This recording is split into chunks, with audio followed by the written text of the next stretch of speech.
Once you've signed into the pupil world, to get to your rapid reading books, click on My Stuff, and then if there's more than one logo along here, click on the Rapid logo.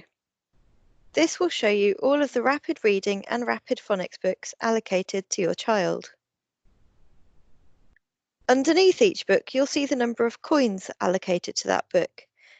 This means that if the child completes all of their activities first time and completes the book, they'll get 24 new coins to add to their collection. Let's have a look at Jed and the Sheepdog. So click on it to launch it.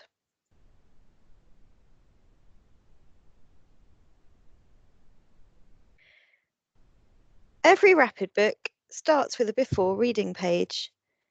Here you'll find tricky words, which are words that appear in the text but may be unfamiliar to the child.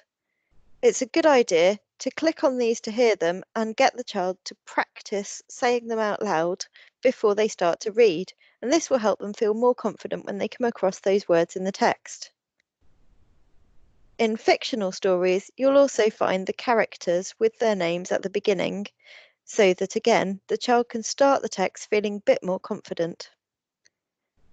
Click on the Rapid Boy icon to hear an introduction to the text. Once the child is ready to start reading, they read the text here, and if they get stuck on a particular word, they can click on it to hear it read out loud for them.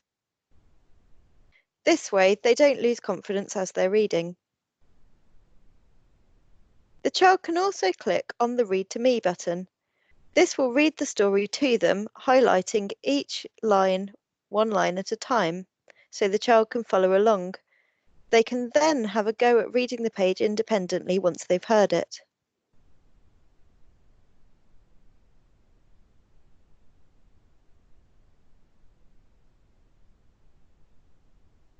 Some of the pages include activities.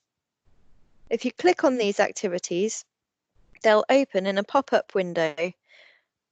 They'll help to check the child's understanding of the text.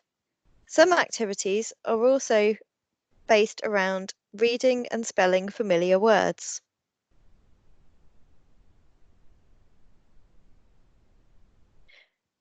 When the child gets to the end of the book, they can close it.